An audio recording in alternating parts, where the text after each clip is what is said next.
बिस्मिल्लाहिर्रहमानिर्रहीम। नेक्स्ट हमने लेक्चर 19 पढ़ना है। फर्स्ट इक्वेशन ऑफ मोशन हमने पढ़ ली है। सेकंड इक्वेशन ऑफ मोशन आज पढ़ेंगे। थर्ड इक्वेशन ऑफ मोशन कल पढ़ेंगे। इक्वेशंस ऑफ मोशंस के साथ फ्रीली फॉलिंग बॉडी चैप्टर आपका कंप्लीट हो जाएगा इंशाल्लाह कल। और आपको एक इंतहा इंपॉर्टेंट चीज़ बता रहा हूँ कि इस दफ़ा भी पेपर में यही इक्वेशन आई है 5 नंबर की।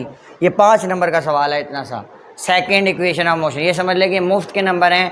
एक दफ़ा अगर आपको ये तैयार हो गई तो आपको ये बार बार दोबारा लिखनी नहीं पड़ेगी। आज जाकर लिख कर तैयार करना है इसे।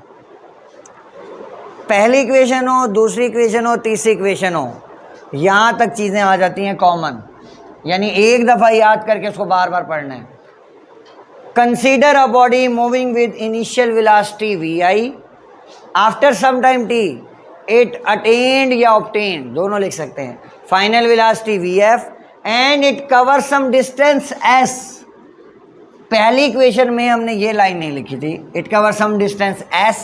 क्यों? क्योंकि हमारी पहली इक्वेशन में s थी ही नहीं। हमारी पहली इक्वेशन थी vf is equal to vi plus at।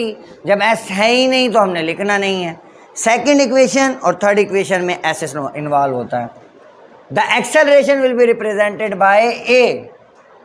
Diagram कल हमने बनाई एग्जैक्टली सेम है, पूरी डायग्राम है। ओ ए बी डी मैंने लेबल किया, सी ये पॉइंट है, ये बन रही है एक रेक्टेंगल ए बी सी, और ये हमारे पास बन रही है ओ ए सी डी। हमने मालूम करना है टोटल डिस्टेंस के कवर कितना किया है कि जब बॉडी यहाँ से यहाँ गई, फिर यहाँ गई और फिर यहाँ गई, ओ ए बी डी, तो ये उसने टोटल डिस्टेंस कवर किया है। तो टोटल डिस्टेंस कवर करने के लिए हमें मालूम करना पड़ेगा इसका एरिया। एरिया कितना है इसका? ये जितना एरिया यहाँ से लेकर यहाँ तक है, ये सारा ये ऐसे चल रहा है, ये वाला एरिया, ये हमने मालूम करना है, वही डिस्टेंस है। तो इधर आप लोगों ने देखें एरिया मालूम करना है किसका? ओ ए बी डी पूरी का। तो मैंने देखा कि ये area of O A B D ये बेसिकली डिस्टेंस कवर है।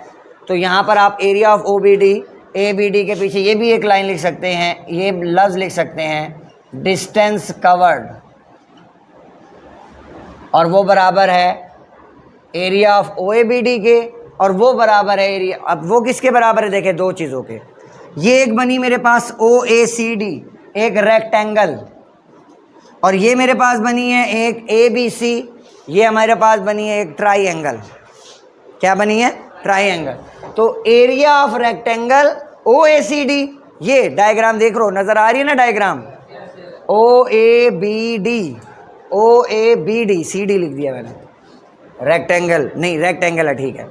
ओ ए सी डी ये एक रेक्टेंगल है, और ए बी सी एक ट्राइंगल है। इसको अलहदा बनाऊं तो ये देखें, ये बन रहा है रेक्टेंगल ओ ए सी और डी, ये एक रेक्टेंगल बन रहा है।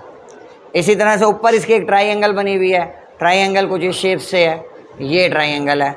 ये वाला पॉइंट ए है, ये वाला पॉइंट बी है, और ये वाला पॉइंट सी है, और ये वाला पॉइंट बी है, A B C.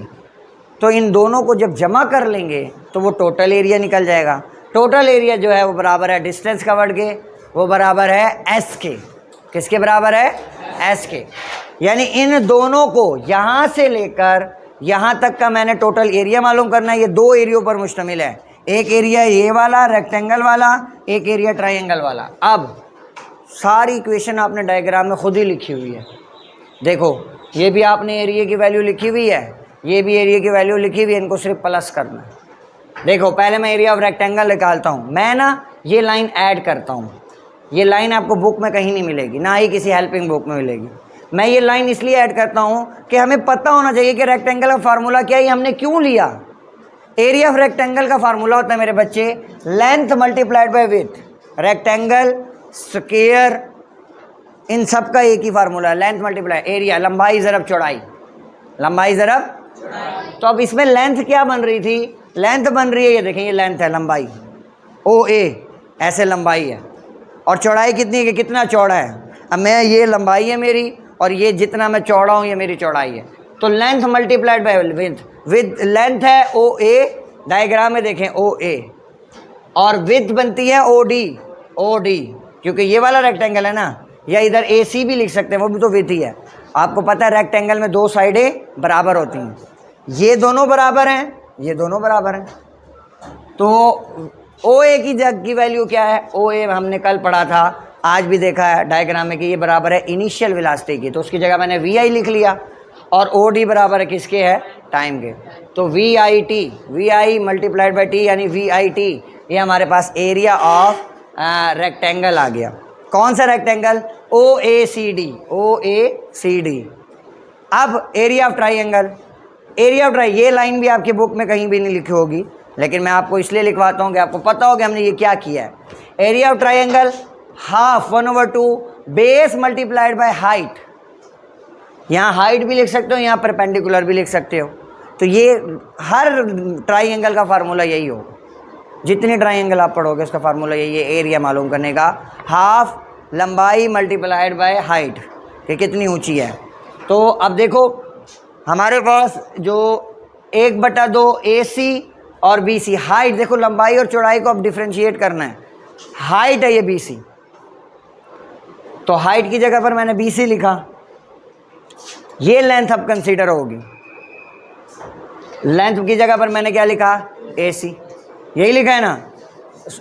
Base AC base है ना, ये आप जब ट्राइंगल पढ़ते हैं ये बेस होता है, ये परपेंडिकुलर होता है, ये हाइपोटेन्यूस होता है। तो बेस परपेंडिकुलर को हम हाइट भी कहते हैं। तो ये हमने सिर्फ उसकी वैल्यू लिखी है। बेस BC AC के बराबर है और हाइट BC के बराबर है। तो 1/2 AC किसके बराबर है? AC बराबर है OD के, और वो बराबर है टाइम। तो इसकी जगह पर AC की जगह पर T लिख लिया। और BC देखें, कल वाली इक्वेशन में हमने BC को कंसीडर किया था BD माइनस CD। क्यों? क्योंकि हमें VF और VI चाहिए था। आज हमें नहीं चाहिए VF माइनस VI। मैथ है, हमारी मर्जी, हम जैसे जाएंगे, जो हमें चाहिए होगा हम उस हिसाब से इस्तेमाल करेंगे उसे। तो आज की इक्वेशन में हमने ये जो फार्मूला लिखा हुआ, गेन इन स्पीड इस किसके बराबर है? AT, यानी BC बराबर है किसके? AT के।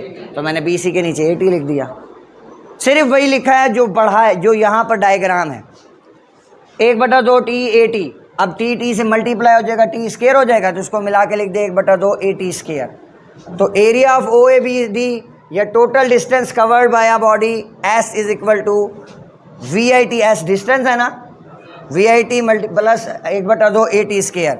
S बराबर है VIT प्लस हाफ AT स्क्वायर। ये सेकंड इक्वेशन ऑफ मोशन है। तो सेकंड इक्वेशन ऑफ मोशन किस किस का रिलेशन बता रही है? डिस्टेंस का, इनिशियल वेलोसिटी का, टाइम का, एक्सेलरेशन का।